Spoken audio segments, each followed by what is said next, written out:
और इसी के साथ चलिए अब अगली महत्वपूर्ण खबर का रुख कर लेते हैं, जहां आपको बता दें कि वक्फ संशोधन बिल 2024 पर लंबे समय से मंथन चल रहा है। पिछले साल 8 अगस्त को वक्फ बिल पेश किया गया था, जिसके बाद इस पर संयुक्त संसदीय समिति यानी कि जेपीसी गठित की गई। समिति ने कई सारी बैठकें की, कई राज्यों का दौरा करके लोगों से मुलाकातें की, उनकी समस्याओं को जाना और तब जाकर तैयार की गई ये पूरी रिपोर्ट, जिसे आज लोकसभा और राज्यसभा में पटल पर रखा जाएगा। इसके साथ ही संसद के बजट सत्र के पहले चरण का आज आखिरी दिन भी है और इसके बाद बजट सत्र का जो दूसरा चरण है वो होगा 10 मार्च से 4 अप्रैल तक। अब आपको बता दें कि इससे पहले 30 जनवरी को लोकसभा के अध्यक्ष को सौंपी गई जेपीसी की रिपोर्ट में देश भर की विवादित वक्फ संपत्तियों के मामले का भी विस्तृत ब्यौरा दिया गया था।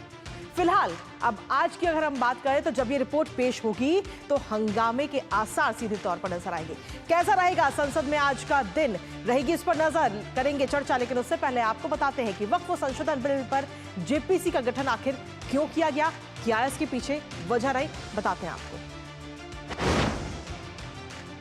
तो सीधे तौर पर अगर हम देखें तो विभिन्न दलों ने वक्फ संशोधन बिल को जेपीसी भेजने की मांग की गई थी। जो विपक्षी दल हैं उनकी तरफ से जेपीसी की मांग की गई थी कि जो बिल आया है उस पर जेपीसी का गठन होना चाहिए ताकि चर्चा की जा सके विपक्ष के साथ।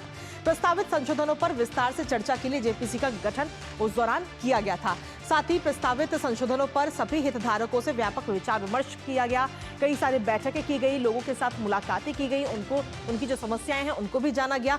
वक्फ बोर्ड के सभी पहलुओं पर सरकार एक व्यापक चर्चा चाहती थी और इसलिए इस जेपीसी का गठन किया गया। आपको बता दें कि इस जेपीसी में विपक्षी और पक्ष दोनों ही तरफ से लोग इसमें शामिल हैं। वक्फ की जमीनों को लेकर लगातार विवाद हो रहा है और ऐसे में अगर हम सीधे तौर पर देखें तो वक्फ से जुड़े कानूनों के एक तरफा होने के तमाम आरोप इस पर पहले इस कानून पर लग चुके हैं और इसीलिए इस पर संशोधन अब किया जा रहा है।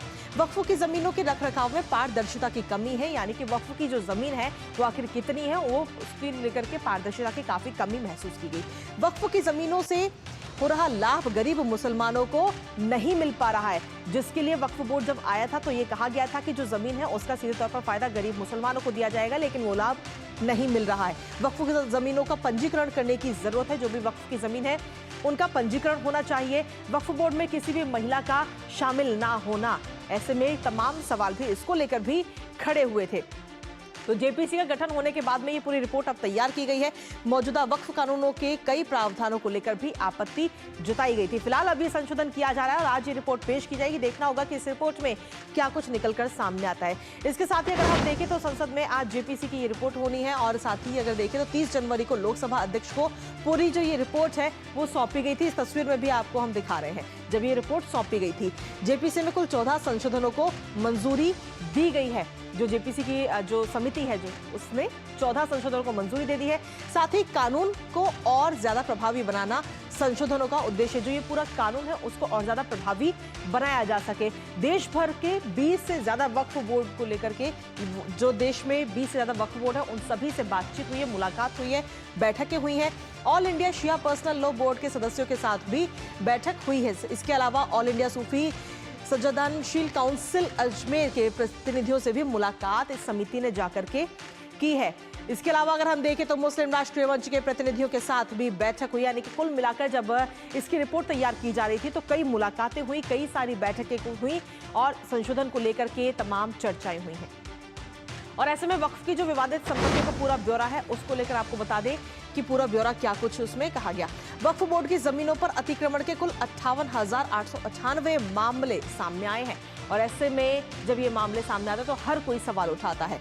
देश भर में ट्रिब्यूनल में चल रहे अतिक्रमण के 5,220 मामले, पूरे देश की जब हम बात करते हैं तो 5,220 मामले अतिक्रमण के चल रहे हैं। इसके अलावा संपत्ति को हड़पने के 1,340 मामले चल रहे हैं संपत्ति को हड़पने के लिए। इसके साथ ही अगर हम देखें तो वक्फ से संबंधित ट्रिब्यूनल में कुल 19,207 मुकदमे हैं जो इस वक्त चल रहे हैं और साथ ही जमीन हड़पने और अतिक्रमण को मिलाकर अगर हम देखते हैं तो उसके कुल मिलाकर लगभग 6,560 मामले इस वक्त चल रहे हैं। तो ऐसे में जब जेपीसी को लेकर गठन हुआ और गठन के बाद में अब आज जब जेपीसी अपनी रिपोर्ट संसद के दोनों पटलों पर रखेगी तो देखना होगा कि इस रिपोर्ट में और क्या कुछ खास नजर आता है। हालांकि इस रिपोर्ट को लेकर के ये कहा जा रहा है कि आज संसद में हंगामा हो सकता है। आज का जो सत्र है काफी हंगामेदार रहने की उम्मीद है। इसी के साथ में जो अध्यक्ष समिति के जगदम्बिका पाल, उनकी तरफ से क्या कुछ कहा गया, एक बार वो सुनाते हैं, फिर करेंगे अपने संवाददाता का रुख।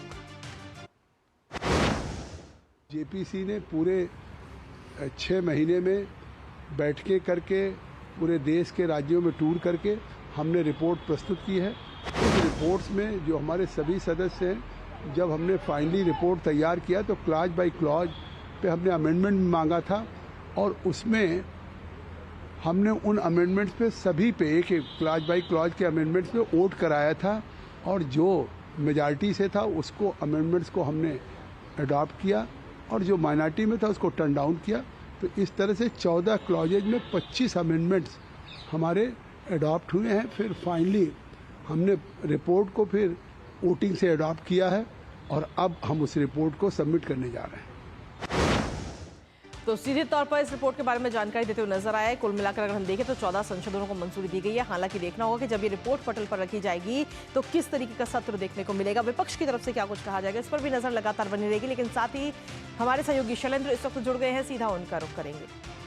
आज शैलेंद्र, अगर देखें तो आज काफी खास दिन है संसद के सत्र में। हालांकि आज बजट सत्र का जो पहला चरण है उसका आखिरी दिन है और उसके बाद में जो है अगली दूसरा चरण शुरू होगा। तो आज जब ये रिपोर्ट रखी जाएगी तो हंगामेदार रहने के आसार सीधे तौर पर नजर आ रहे हैं। शैलेंद्र,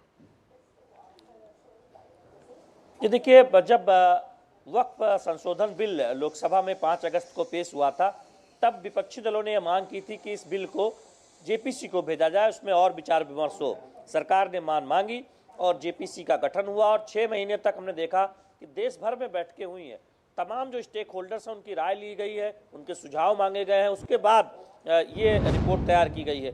तो फिर कोई कारण नहीं बनता कि जेपीसी की ड्राफ्ट रिपोर्ट जब सदन के पटल पर रखी जाए उस वक्त कोई हंगामा हो, चूंकि एक और मौका मिलेगा जब बिल आएगा। इस रिपोर्ट को स्वीकार करने के बाद, उसके संशोधनों को, सुझावों को शामिल करने के बाद जब बिल आएगा तब उस पर चर्चा भी होगी, लोकसभा में भी और राज्यसभा में भी। तो विपक्ष जो बात कहना चाहता है वहां कह सकता है। ये जरूर है कि वो कुछ प्रस्तावों को लेकर, कुछ संशोधनों को लेकर उनकी अपनी आपत्ति है, वो जेपीसी के अंदर भी दिखा और जब बिल पेश हो रहा था तब भी दिखा।